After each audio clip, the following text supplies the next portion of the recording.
As we enter into this service, let us be reminded of a Native American proverb. We don't inherit the earth from our ancestors, we borrow it from our children. And Alice Walker once said, in nature, nothing is perfect and everything is perfect. Trees can be contorted, bent in weird ways, and they're still beautiful. Andy will light the chalice here in the sanctuary. I invite you to light your own chalice and place it where it can be seen by all of us if you are able. At times, our own light goes out and is rekindled by a spark from another person. Each of us has cause to think with deep gratitude of those who have lit the flame within us and the community.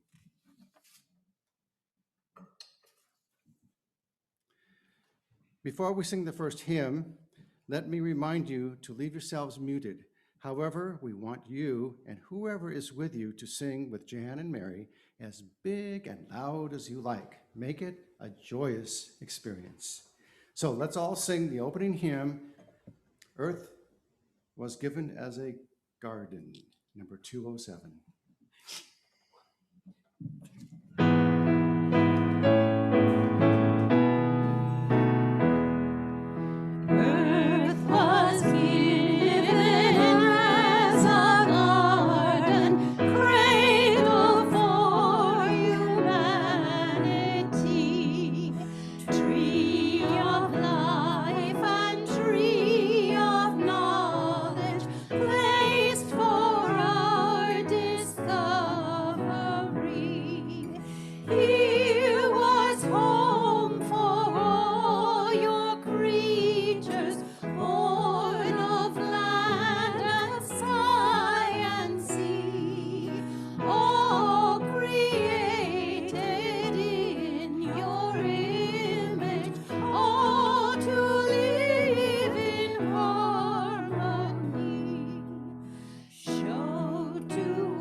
Good morning. Welcome to the Unitarian Universalist community of Cambria. We are glad you have joined us today. We acknowledge that our UUCC sanctuary stands on land that was originally occupied by coastal Chumash indigenous peoples whose ancestors lived primarily in the San Luis Obispo, Santa Barbara, and Ventura counties. As a Unitarian Universalist community, we celebrate religious diversity and welcome all who journey in search of faith and spirituality. The UUCC is a lay-led congregation inviting speakers from different religious traditions and spiritual or scientific backgrounds to speak at our pulpit. We encourage presentations covering a variety of topics and areas of interest to our community that connect with the UU 7 principles. Today's service centers around the seventh principle. We affirm and promote respect for the interdependent web of all existence of which we are a part. Our seventh principle may be our Unitarian Universalist way of coming to fully embrace something greater than ourselves.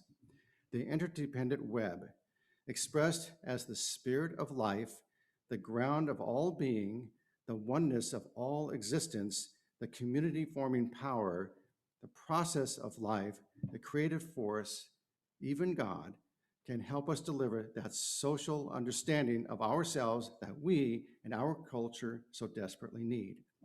It is a source of meaning to which we can dedicate our lives. My name is Randy Schwalbe, and I am your worship associate this morning. I would like to extend a special welcome to today's guests and visitors. We're glad you joined us this morning under these challenging circumstances. And if you are a guest and would like to introduce yourself, please raise your Zoom hand and unmute yourself when Susan calls your name.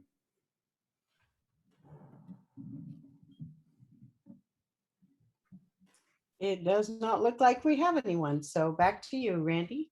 Okay. If you are not on our mailing list, please visit our website at www.uuccambria.org so that we can keep you informed about all of our activities. And please check out What's Happening, a weekly e-blast sent to all of our members and friends. This is a great way to keep up with the latest news in our community. And a reminder, if you wish to see this or any of our past Zoom services again, recordings of these services can be found on the UUCC website and Facebook as well. The membership committee invites non-members to consider joining our community. Please contact Janet Cooper or a person on the board if you are interested. Thank you. So again, good morning and welcome to everyone. The affirmation is both a recognition of the nature of our community as well as a promise we make and aspire to. So let us now recite our affirmation. Love is the spirit of this church, and service is its prayer. This is our great covenant, to dwell together in peace, to seek the truth in freedom, and to help one another. We set aside this time for any short announcements that would be of interest to our UU community members and friends. Please keep your items short and to the point. For any items that need more explanation, please call or email the person after the service to be respectful of everyone's time. If you have an announcement, please raise your Zoom hand by clicking on the raise hand button in the reactions icon. When Susan calls your name, unmute yourself and then speak. And I believe we have a couple from the sanctuary. Jan? Okay. This is regarding next week's service, the 4th of July service. So many of you have contributed, and it's going to be an interesting service. Don't be prepared for boom diddy ya ya, but there may be some things that we have to internalize and think about as far as our country goes. So I hope you'll all join us. It's going to be interesting. Thank you. Okay. And I have an announcement. Tomorrow at 5 p.m. via Zoom, there will be a worship committee meeting, our monthly meeting. So all worship committee members, please attend at 5 o'clock. And if any of you others are interested in joining us, you're welcome to. Just send me an email and I'll get you the link. So that's tomorrow at 5 p.m. Janet, would you please unmute yourself and make your announcement? Okay, thanks, Susan. Yeah, today's fourth Sunday, and this will be our last collection for Cambria Anonymous Neighbors. So please give generously. This is the organization that supports both the San Simeon and the Cambrian Food Bank effort. They also offer medical equipment to housebound individuals and rides to doctor's appointments and to run errands. So please give generously. Thank you. Thank you, Janet. Do we have any other announcements? I am not seeing any hands raised or anybody waving at the camera. So back to you, Randy. Okay.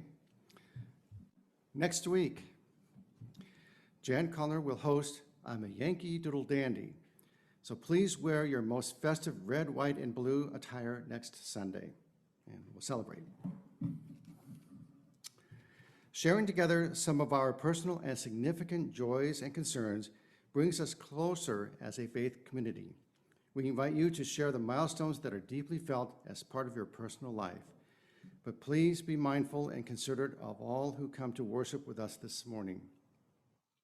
This is a time of community building. The collective flames of these candles embody all the joys and sorrows which may have gone unspoken today, but are also deeply felt in this community. The first reading is from Beavers Sprite, published in 1977 by Dorothy Richards. I am convinced that biology should be taught as a course in human-animal relationships, not as a study of dead bodies or caged victims. Reams of paper have been wasted on the natural history of beavers and their population statistics and commercial value. But it is the individual beaver trying to make a living while beset with natural hazards that keep him inventive and strong, who deserves our study. To know fellow creatures, we must establish mutual trust, communication, and empathy. That's what children need to learn. We need to appeal to their natural love for animals and their sense of fair play, not to selfish or materialistic motives. I trust the day will come when anyone who wishes may find a colony where he may sit down, call his beaver friends to him, and commune with them. My dream is not an impossible one. Man can fit himself in. Like a beaver, he can build the structure of a new life, one stick at a time. He can stem the flood of materialism that is threatening to sweep him off the face of the earth. When he goes back to a simple life in harmony with nature, he will find a happiness no other generation has known. Let us join in a time of meditation, of prayer, and of silence. Let us seek the quiet and the calm, laying aside our struggles. And in the silence, may there be a reverence in our hearts, a thankfulness within our spirit, and a deepening understanding of the meaning of our lives. Let us enter into the stillness.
Please come back now.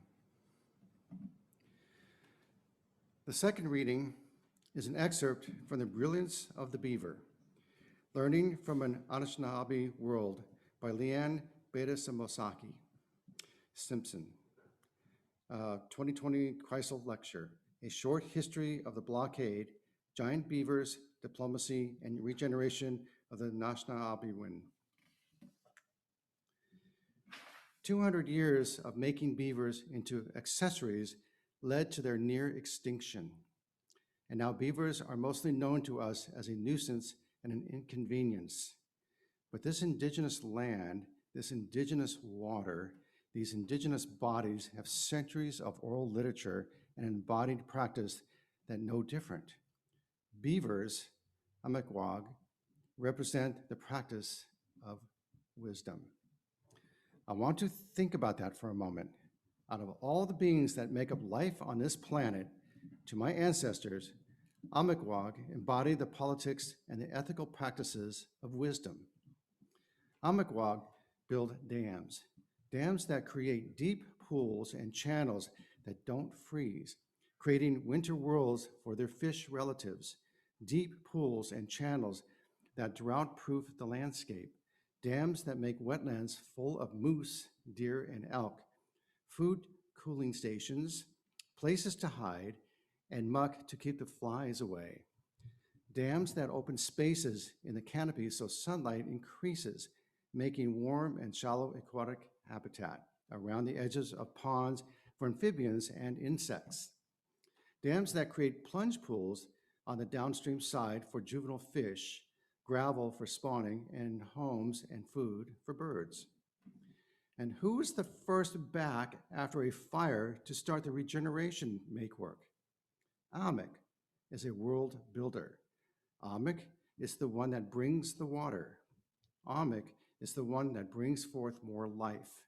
Amek is the one that works continuously with water and land and plant and animal nations and consent and diplomacy to create worlds, to create shared worlds.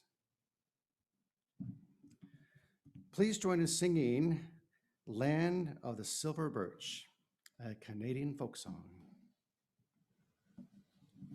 So now you will get to boom de yada because that's one of the lyrics in this song, this folk song that I found about beavers. 1, 2, 3.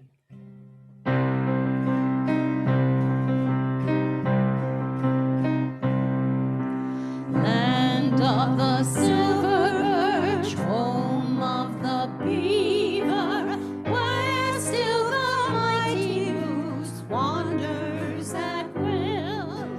Blue lake and rocky shore, I will return once more. Boom diddy yada, boom diddy yada, boom diddy yada dee. Though I am forced to flee far from my homeland, I will return to the hills of the north. Blue lake and rocky shore, I will return once more. Boom diddy yada, boom diddy yada, boom diddy yada dee. High as an eagle soars over the mountains, my spirit rises up free as a bird. Blue lake and rocky shore, I will return once more. Boom diddy yada, boom diddy yada, boom diddy yada dee.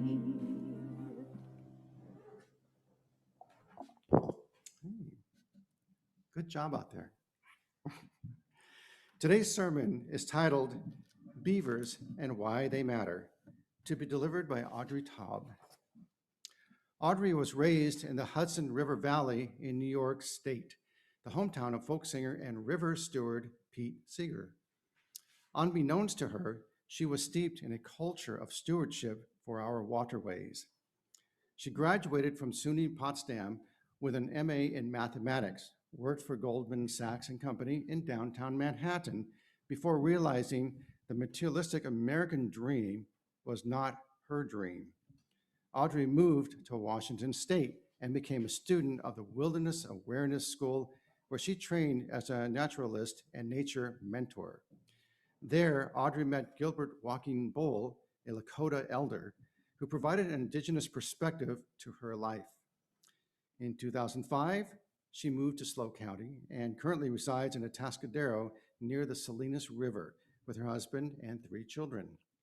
She currently works for All Good, a Morro Bay-based company, and is in charge of manufacturing the All Good Goop product.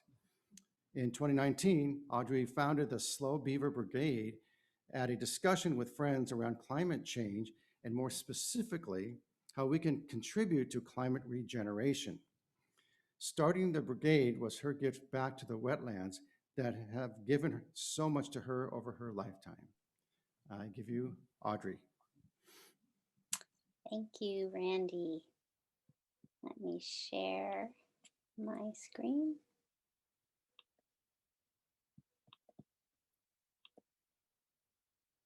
Okay,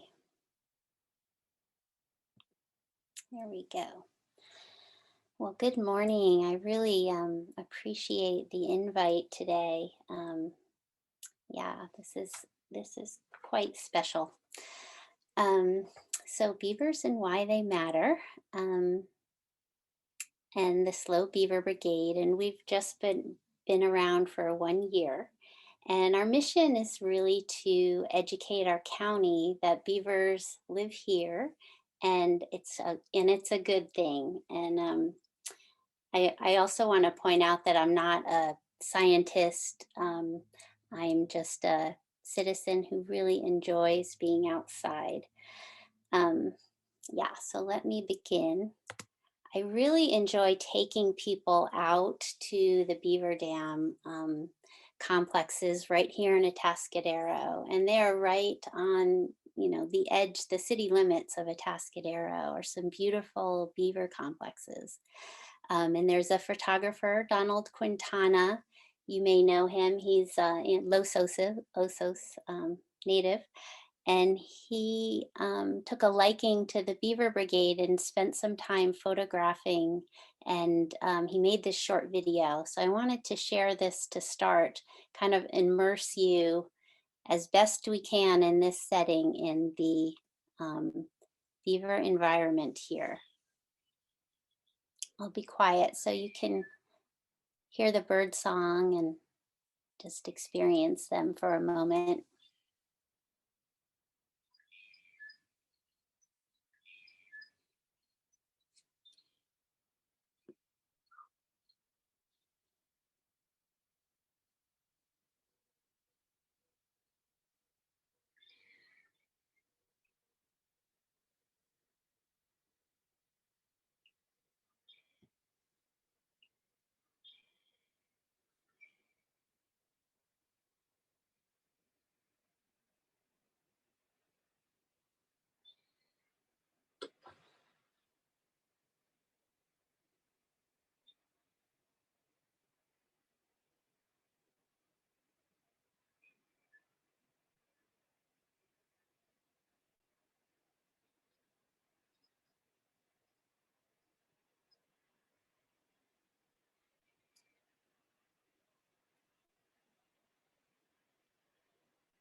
Oops. Okay. I really like that video. It really captures the water there and the beaver behavior and using its tail to alarm its family. And okay, so let's see. So the history beavers were almost completely wiped out of North America. And prior to that, they were almost completely wiped out of Europe. And the reason is because of their fur was used to make hats. And the picture on the right shows all the different styles of beaver hats. The fur of beavers is really, really dense, so it felts really nicely. So it was the preferred style many years ago. So it was estimated that there was anywhere between 60 to 400 million beavers just in North America. And I think about that number, especially 400 million, because that's, how many people there are here. And imagine if there were that many beavers, how wet this country must have been. And then after the trappers and the California fur rush, it was reduced, the estimating down to 100,000 beavers. And there was just so many stories of the Hudson Bay Company in Canada wanting to, I think their word was, create a fur desert in the West, so to kind of slow the movement of the Europeans across the continent. Didn't want America to grow quite so big. So there was a lot of removal of beavers. And back in 1911, there were 11 known colonies, and a colony is a family. So that's 11 families of beaver in the entire state of California. And the tide started to turn about then. Was starting to become aware that the beavers actually were helping, and so there was a reintroduction effort in the, I think it was in the 1930s, where they started to reintroduce beavers, and that lasted for maybe 10 years before agriculturalists were like, wait a minute, it's a rodent, we need to um, we need to be able to kill beavers on our property. And at that point, you could start to apply for a permit to eradicate your beavers. And that is still alive today. There's a number of resources to read these pretty colorful stories of the trapping of the beavers. The really sad thing is that a lot of our fish and wildlife regulations are based on this understanding that beavers don't live here, and this idea that beavers aren't native to California.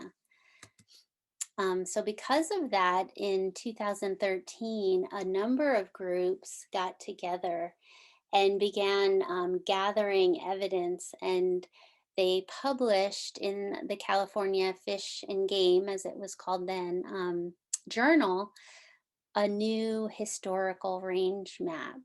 And they got this range map by speaking to native folks and learning the names of beavers, and lots of sites were named after beavers in this area.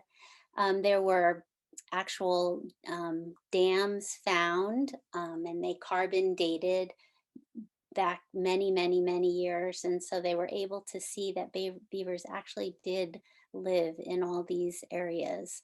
And this is much expanded range than, like, if you were to pick up a Peterson field guide and look at the range map of beavers, it's surprising how like our area is not included in that range map when clearly they do live here. Okay, so beavers, here's that photo from Donald Quintana. I've been really enjoying his work. So beavers, they live in family groups. They live with their families, and that typically means the two adults, the two mating husband and wife pair, and then they have kits. Currently, right now, in our Atascadero Beaver Complex that we are monitoring, we have several game cameras out, and there we've so far seen 2 baby kits, probably born in May. We first saw them on the beaver camera the last week in May, and it was just this little puff of fur. So sweet. So they live with their kits, and then the 2 beavers that were born last year are now helping out in raising these 2 new ones. And sometimes there'll be 2 still around from the previous year. But we think those 2 have actually moved on in our family. So we think we have 6 beavers. It's super hard to tell them apart. Even the males from the females, their organs are inside, so you can't tell unless you actually capture them. Um, and or if the nursing mom, you can tell at certain times of year. So they typically have from 2 to 4 young. And like I said, in this beaver complex that we're watching right now, they've only had 2 each year. Typical weight is 60 pounds. I have read that they actually keep growing. So the older they get, the bigger they get. And the most distinctive features of the beaver are the tail, the webbed feet, and the teeth. And the tail is like a rudder, it's a big, flat, scaly thing. You wouldn't really expect it on a mammal. And as you saw in the video, they use it as an alarm system. So they slap the water whenever they are feeling stressed or they think danger's around, so that their family knows not to come out of the lodge. Typically, when I'm out there and if they slap their tail, I typically leave at that point because now I'm stressing them out. And their back feet is at least twice, probably 3 times as big as their front hands. They have little hands, almost like a raccoon, 5 toes. And then the back feet are so large and they're webbed. They're just like little flippers. And to see them, I've seen some footage of underwater beavers swimming, and it's amazing how graceful and fast and beautiful they are. And then you see them walk on land, and they just kind of waddle. You could just tell um, they are in danger because they couldn't run fast to get away from anything. Um, and then their teeth, they are rodents, so they have those 2 big rodent teeth on top and 2 big on the bottom, and they're like this distinctive orange color, and that's there's iron in the enamel. So as they're chewing trees, it tends to wear the inside of their teeth down faster than that very orange enamel, so that it automatically sharpens their teeth. And here they are again. This is, you can see a little bit the back foot and how large it is. So they eat tree bark. And, when I first heard that, I knew they were vegetarian and ate trees, but I almost wondered if they were opportunists. And then I started to see their scat in the water, and it's just piles of sawdust. And I was like, they really do only eat bark. It's true. Um, and they have I guess a clear set of eyelids that shut when they go underwater, so they're able to swim. They also have a second set of lips behind their big 4 large chewing teeth, so that they don't ingest the water. And again, in those the beaver cam footage we have of them, they spend a lot amount of time just grooming their fur because it spreads the oil and makes it waterproof. So a good portion of their day is on the dam, and it's usually like 2 or 3 of them, and they're grooming each other because they have to get to the back, their backs where they can't reach. So they're all together taking care of each other's fur, which is really endearing to witness. So what do beavers do? This is kind of, let's see if I can move this. Not the best graphic, but I couldn't really find a better one. So on the left side of this graphic, it shows a stream that doesn't have a beaver. And what you notice about streams that don't have beavers is they're usually a thin, skinny line of water.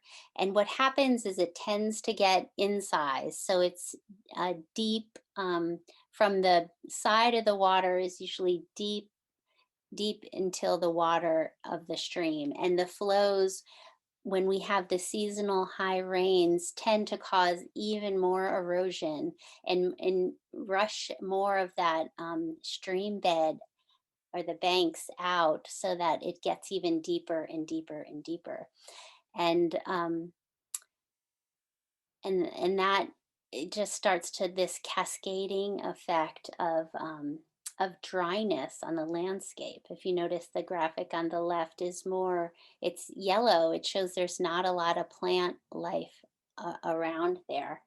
Um, and then the beavers come and build a dam. And so over on the right side is um, the first thing they do in a stream is build a dam, and that floods an area.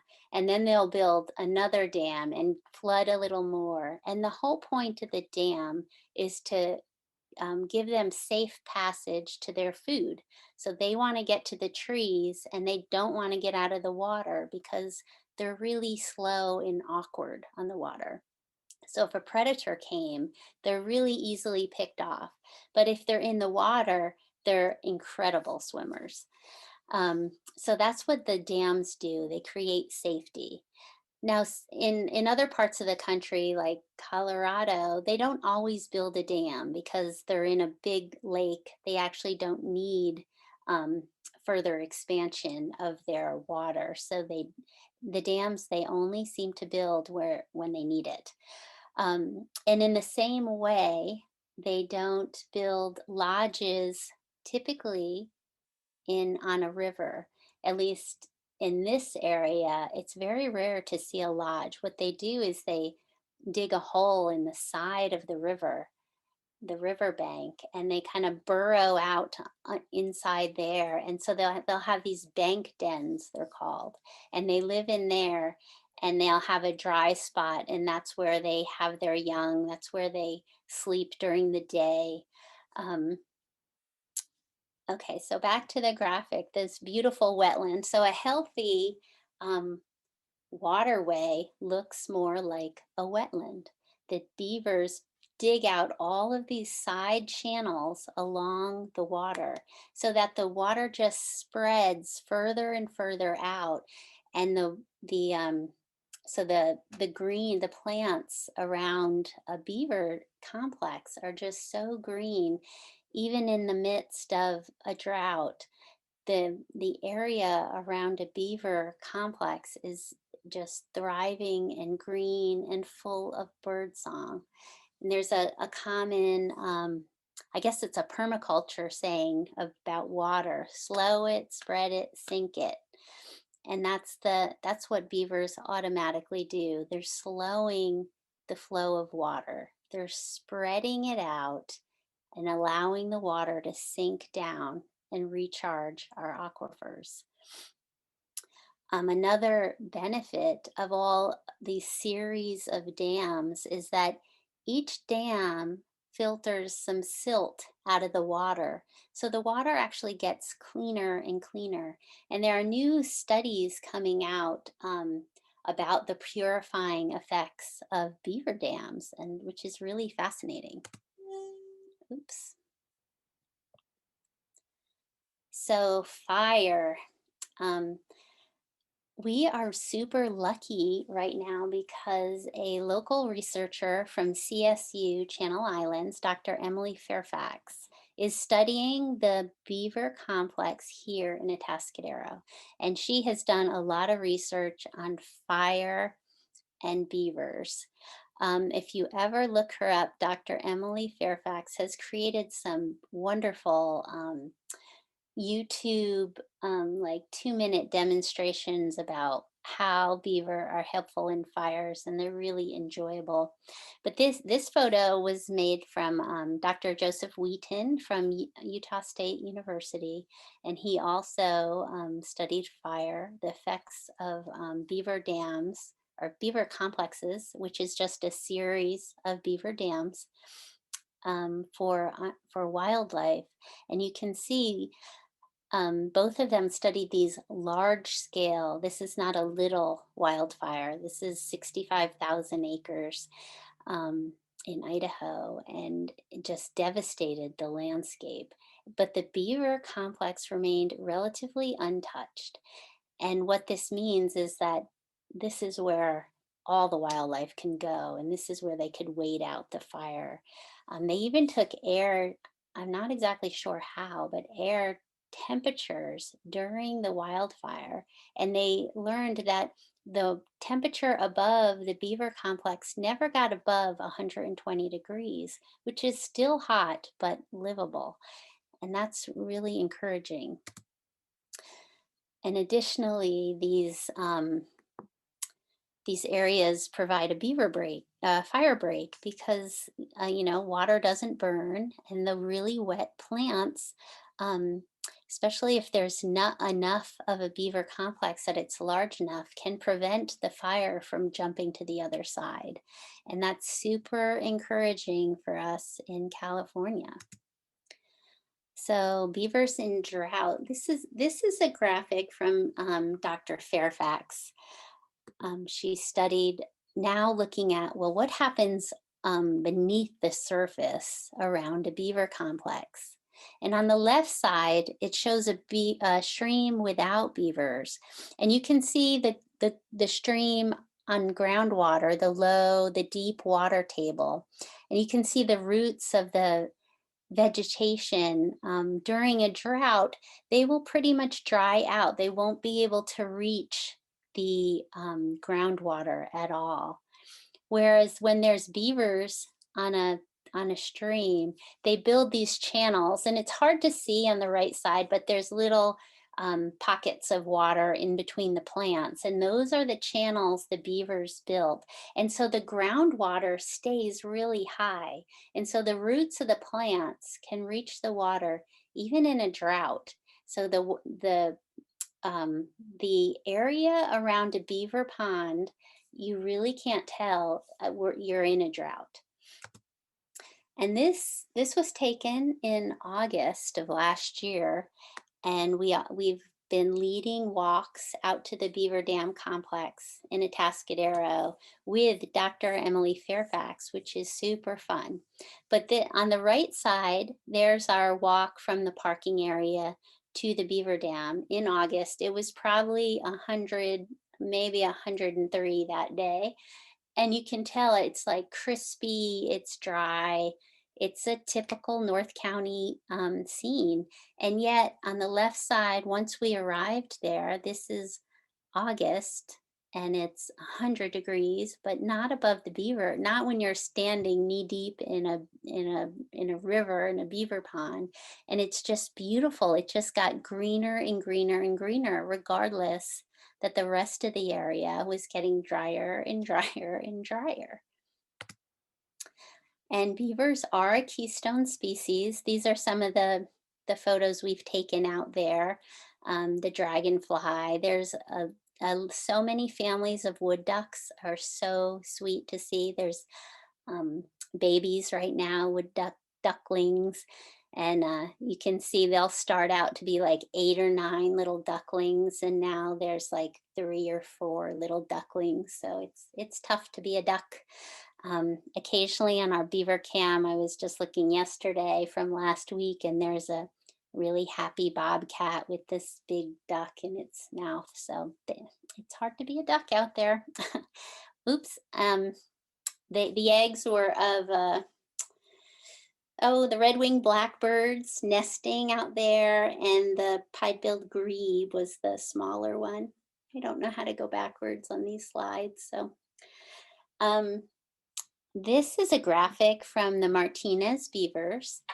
One thing I should mention, when we started the Slow Beaver Brigade and started really researching, I kind of had been visiting this beaver complex for so many years. I could see the benefits, but I didn't really have any like scientific facts to back up what I could visually see. So when we started the Beaver Brigade, I started researching and found out there's really this beaver movement in this country.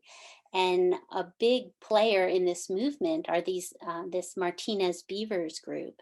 And Heidi Perryman is this spearheaded this group up there. They had a situation where there was a stream right in downtown Martinez, and she tells this story of sitting at Starbucks in the morning and watching the beavers build the dam.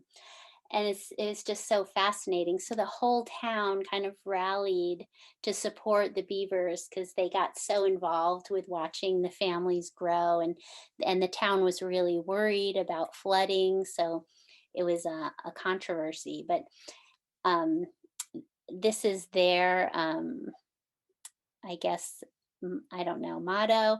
The beaver isn't just an animal, it's an ecosystem. And I love that because it shows all the creatures that are dependent on the beaver dam. So just to summarize their benefits, they're ecological engineers, and that basically means they just create the environments. If we tried to create this environment on the right, we would need, a backhoe and I don't even know, a bulldozer or 10, I don't know.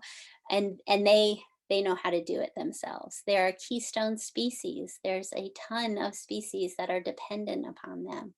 They provide wildlife breaks and refugia. They store water on the land, and they slow the waters down. So once a big flood event happens, they'll hit one dam, and normally a flood will take out a dam. It's not a permanent structure, but it'll slow it down. And the next dam, it'll slow down even more and slow down even more. So the more developed a complex is, the less impact the flood will have. And at the same time, the weight of this pond is pushing water into our groundwater, recharging our aquifers, and also improving our water quality. So, which I find this so amazing. What do we worry about here in California? Wildfire, drought, flood, the Paso River water basin, Paso Robles water basin, and water quality. And what do beavers do? They help in all those areas. So we have really started to educate our county on the benefits of beavers. And and I say that because very few people who even grow up here, especially in North County, have no idea that beavers live here. And what we see a lot of times are the riverways are used for all-terrain vehicles. The beaver dams are kind of knocked out if the water gets too deep, and messing with the access of the ATVs. We have pulled dead beaver that apparently shot. So there's still this idea of, wow, it's a rodent, it's a nuisance, let's get rid of it. It's blocking the water, this is bad. And so there seems to be a need for a lot of education. Um, and the picture on the right this is another area we're recently started to get involved in, is restoration projects using human built beaver dams, and they're called beaver dam analogs. And basically you build a dam just like a beaver would. Everything's impermanent and will wash out, and it's all made with woody debris that's found nearby. And the idea is to start to allow the benefits and restoration benefits that beavers provide when you don't have beavers. And the hope is usually that a beaver is going to move in and start to maintain it, because you don't want to have to start paying people to maintain these things 24/7, and they'll never be as good as a beaver. I have a quick video we made for the California Beaver Summit, and this is a lot of what the Beaver Brigade is up to, and I'll just let it speak for itself.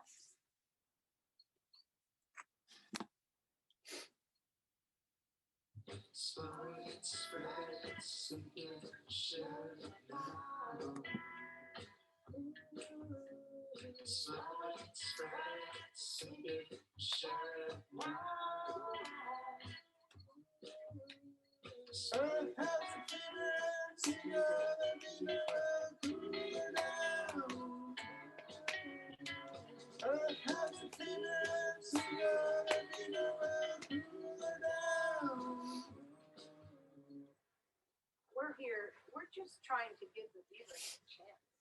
You know, if we can give them some clean water, all they need is the plants that they grow alongside. They live in complete harmony. Beavers are the sanest species I've ever known. They don't need us, but we like to be at least help them. We've always picked up trash, but now we've had focus since August on picking it up in the Salinas River where the beavers are living their life. I love beavers because without knowing it, they are the first watershed engineers. And they're the best. We love beavers. We love beavers.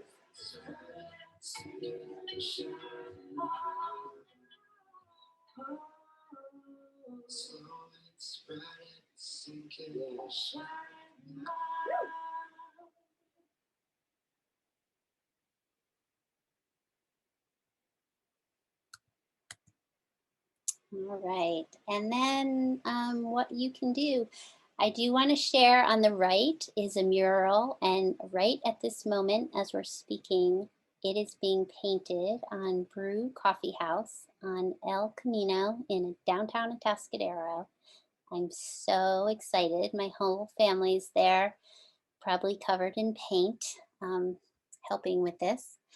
So if you want to stay up to date on what we're up to, definitely get on our mailing list at slowbeaverbrigade.com. We are still offering educational walks out to the Beaver Dam. I highly recommend. Send us an email. Let us know you want to do that. And yeah, just pay attention to the water in your area and let people know the beavers are good to a landscape. Right now, it's illegal in California to relocate a beaver, and most of the western states, they do a lot of beaver relocation when beavers start to flood an area that is like a highway or heavily used. And in California, when that happens, which happens on Arroyo Grande Creek typically, they can't the levees there are so maxed out they can't handle any flooding event. The beavers will have to be killed and taken. But if beaver relocation was allowed, we could move them to an area that needed them. So that's another thing you can do. But I really appreciate everyone listening to this talk on beavers and inviting me here today. Thank you. Okay. Yeah.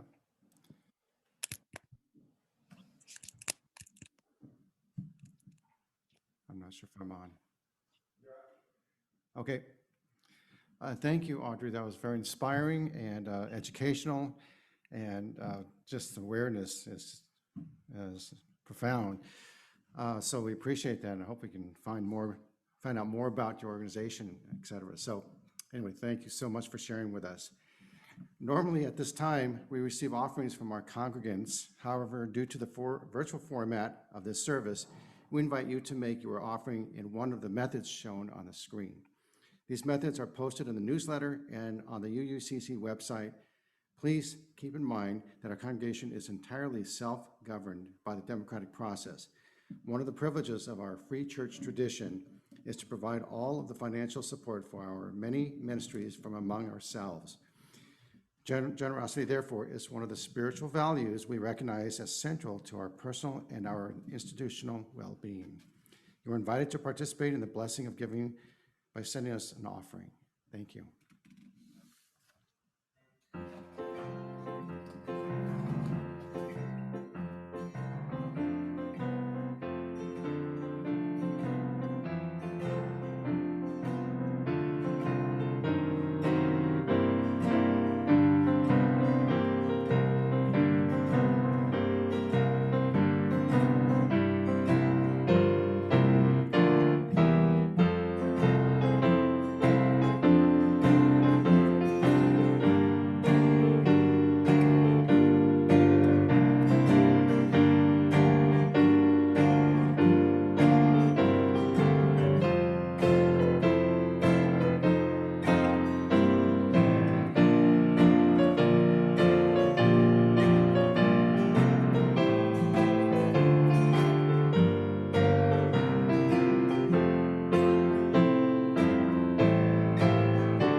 That, by the way, that song is from the musical Barnum. And if we were ever to write a musical about beavers, we would call it One Stick at a Time. Okay. Our thanks for all the gifts given and received for the work of this community. Let us now sing the doxology.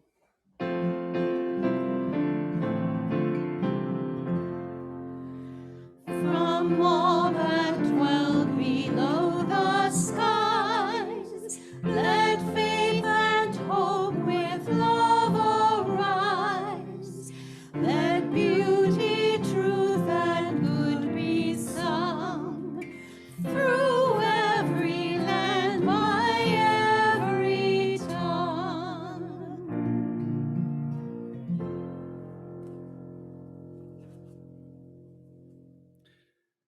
Please join in singing the closing hymn, We Celebrate the Web of Life, number 175.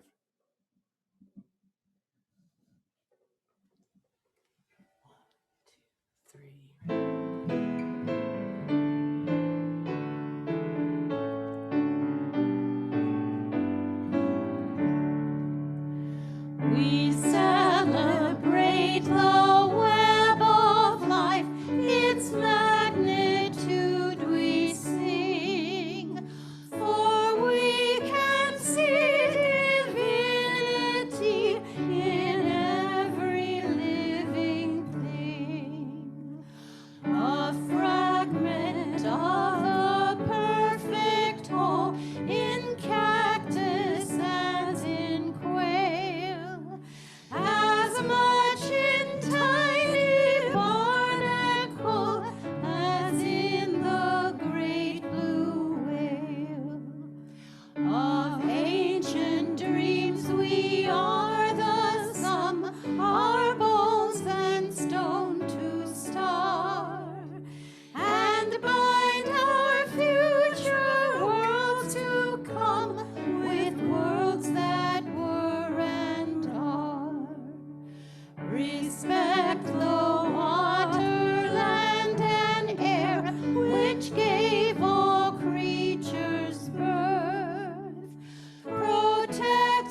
Let us now recite the valediction. The flame of this chalice will no longer burn today, but the light of the flame within our hearts continues to shine brightly, illuminating the love felt in our community. Please extinguish your chalice at home now.